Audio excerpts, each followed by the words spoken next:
The radar warning receiver in the cockpit of the F-15E Strike Eagle hit a high-pitched tone as the aircraft cleared the 12,000-foot ridgeline of the Zagros Mountains. The pilot jammed the throttles forward into full afterburner, the twin F-100 PW229 engines dumping raw fuel into the exhaust to generate 58,000 pounds of thrust. The Iranian surface-to-air missile, a shore-based variant of the Sayyad-2, detonated its 440-pound warhead 12 feet from the port engine nozzle. In the cockpit, the master caution lights flashed red as the flight control system failed.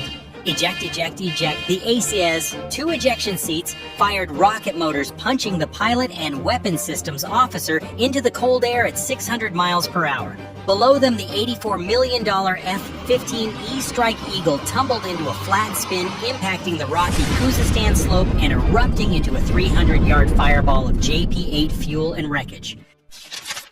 90 miles away, two HH-60 Pave Hawk rescue helicopters dropped to 50 feet above the desert floor, their rotors kicking up a continuous dust cloud as they pushed toward the beacon. Overhead, two A-10 Warthog attack jets banked in a holding pattern. The lead HH-60 Pave Hawk slowed to a hover near the pilot's GPS coordinates.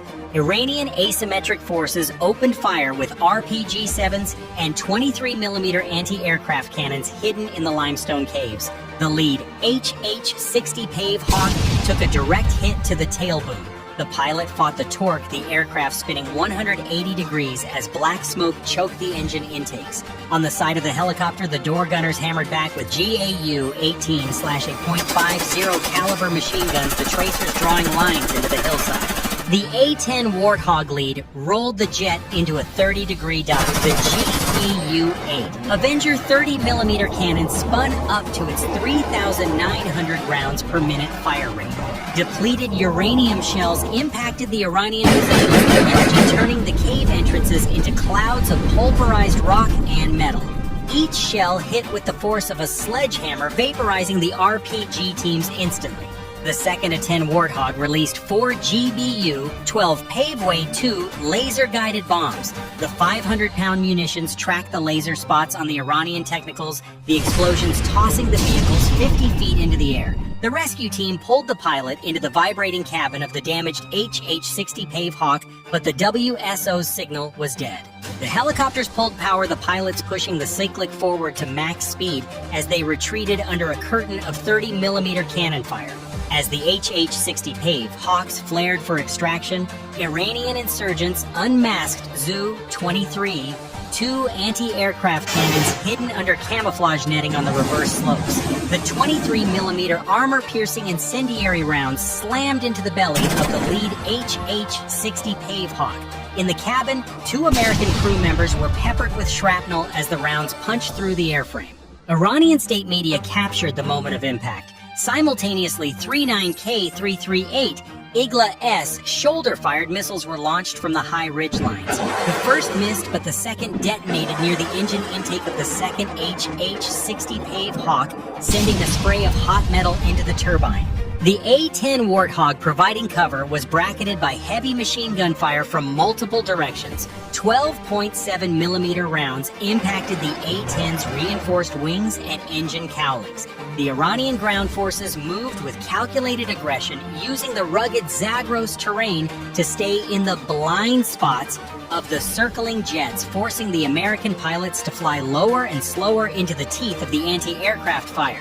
The Iranians were trading light infantry units for a chance to down a rescue helicopter, refusing to yield even as 30mm shells began to rain down on their positions. On the 4-acre flight deck, the electromagnetic aircraft launch system began a high-frequency cycle. Unlike old steam catapults, the EMALS used a precise pulse of electricity to accelerate a 66,000-pound F-15E Super Hornet to 150 miles per hour in under 300 feet. The launch cycle was relentless. Every 45 seconds, a new jet was slung into the air. We want to acknowledge the men and women currently serving on the USS Gerald R. Ford and the USS Boxer. We know many of you watching served on these ships or have children in the 494th Fighter Squadron. The machine is only as good as the American hands that maintain it. If you're a veteran or an active duty family member, drop your ship's name or your squadron's unit number in the comments. We stand with you. As the USS Gerald R. Ford's air wing moved north, the USS Boxer took its station in the Strait of Hormuz. The Iranians responded with their primary asymmetric tool, the Swarm. 40 fast attack craft built from fiberglass and armed with twin-barrel 20mm cannons and unguided rockets launched from the hidden coves of Qasem Island. They approached the USS Boxer at 50 miles per hour, weaving in an erratic pattern to confuse the targeting computers. The USS Boxer engaged the defensive perimeter. On the flight deck, a V-8B Harrier, 2 jump jets taxied into position and performed short-range takeoffs. They dropped to 200 feet, the pilots using the GAU-12 Equalizer 25mm cannons to strafe the lead boats.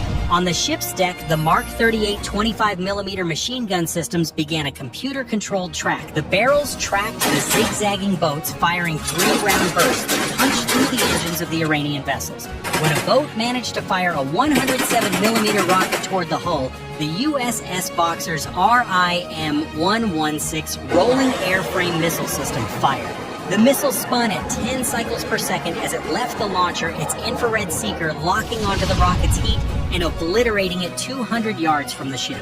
Iran's refusal to back down manifested in a massive, uncoordinated surge of coastal assets. While the USS Boxer engaged the swarm boats, the Iranian military activated mobile cruise missile launchers hidden inside the limestone sea caves along the Strait of Hormuz. They fired a volley of 4 Nord anti-ship missiles. These missiles dropped to a sea-skimming altitude of 15 feet, moving at 670 miles per hour toward the USS Boxer. The USS Boxer's radar room turned into a workspace as the ship's electronic warfare suites attempted to break the missile's radar locks. One Iranian missile performed a high-G terminal pop-up maneuver, forcing the USS Boxer to fire its RIM-116 rolling airframe missile at point-blank range. On the shore, Iranian artillery batteries began a sustained bombardment of the shipping lanes. They were firing 155mm high-explosive shells into the water, attempting to blind the Navy's optoelectronic sensors. Over the Iranian coastline, the A-18G Growler aircraft detected the chirp of an Iranian S-300 long-range radar. The pilot flipped the master arm switch and released an AGM-88EAAR-GM. The missile's rocket motor fired, accelerating the weapon to 1,500 miles per hour. The Iranian radar operator saw the incoming threat and shut down their transmitter to hide. It was too late. The AGM-88EAAR-GM switched to its internal GPS and millimeter wave active seeker, remembering the exact coordinates of the site. It slammed into the radar trailer, the 150-pound warhead vaporizing the electronics and the crew inside.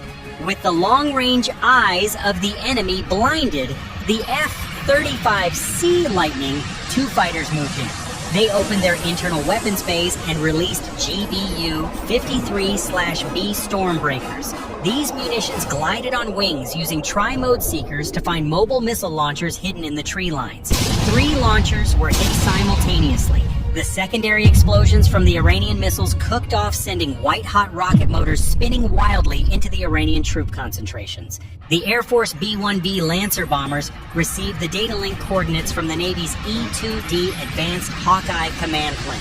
The bombers opened their massive internal bays and released 24 AGM-158 JASSM each. These stealthy cruise missiles dropped to 20 feet above the water, their engines pushing them at 600 miles per hour. The AGM-158 JASSM missiles popped up in the final 3 seconds of flight, diving vertically into the reinforced concrete roofs. The kinetic impact of the 1,000-pound penetrator warhead went through 20 feet of earth before detonating. Iran attempted to saturate the USS Gerald R. Ford's defenses with a wave of 60 Shahed 136 suicide drones. These drones, powered by simple lawnmower engines, moved at a slow 115 miles per hour. The USS Gerald R. Ford didn't use missiles. It used the Phalanx CIWS, The 20mm Vulcan cannon, guided by its own independent radar, fired a stream of tungsten armor-piercing rounds at 4,500 rounds per minute. The drones were shredded in midair, their fuel tanks exploding in small flashes of fire. Simultaneously, the USS Gerald R. Ford's RIM-162 ESSM engaged the higher altitude threats. The missiles left the vertical launch cells with a roar of white smoke, performing high G-turns to intercept Iranian anti-ship cruise missiles fired from the shore. Each intercept was a massive kinetic release, the missiles colliding at a combined speed of over 4,000 miles per hour. The Iranian Air Force scrambled its remaining F-14 Tomcats and MiG-29s in a desperate attempt to break the blockade. The Navy F-35C Lightning IIs and F/A-18E Super Hornets detected them from 150 miles away using the AN/APG-81 AESA radar. The Navy pilots released IM-120D AMRAAM missiles. These missiles travel at 3,000 miles per hour and use active radar seekers to find their targets. The Iranian pilots were flying blind, their radar systems jammed by the EA-18G Growlers. 4 Iranian jets were destroyed in the first minute of the air engagement. The pilots never saw their attackers. The AIM-120D AMRAAM missiles impacted the aircraft with such force that the airframes disintegrated into thousands of pieces of aluminum and composite. One Iranian MiG-29 attempted to close for a gun kill, but a Navy F/A-18E Super Hornet pilot used the AIM-9X Sidewinder and the Joint Helmet-Mounted Cueing system. The pilot simply looked at the Iranian jet and fired. The AIM-9X Sidewinder performed a 60 G-turn, the high-thrust vectoring motor, pulling the missile into a 180-degree arc, impacting the MiG-29's cockpit. The Iranian Navy attempted to move its larger frigates out of port.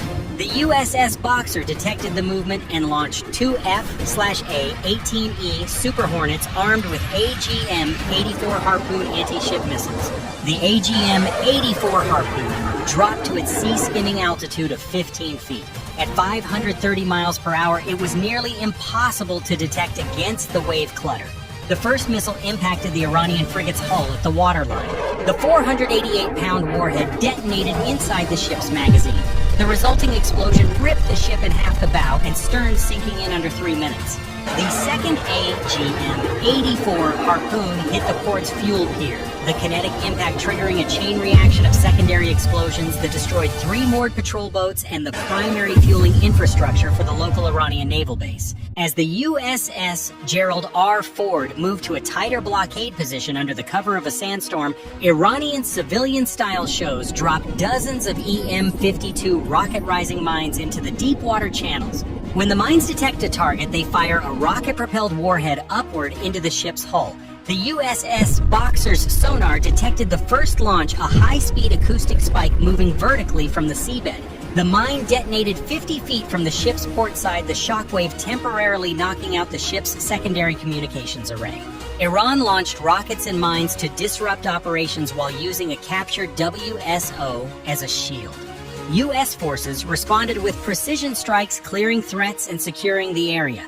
A final wave of heavy airstrikes destroyed key missile and nuclear sites, collapsing Iran's ability to retaliate.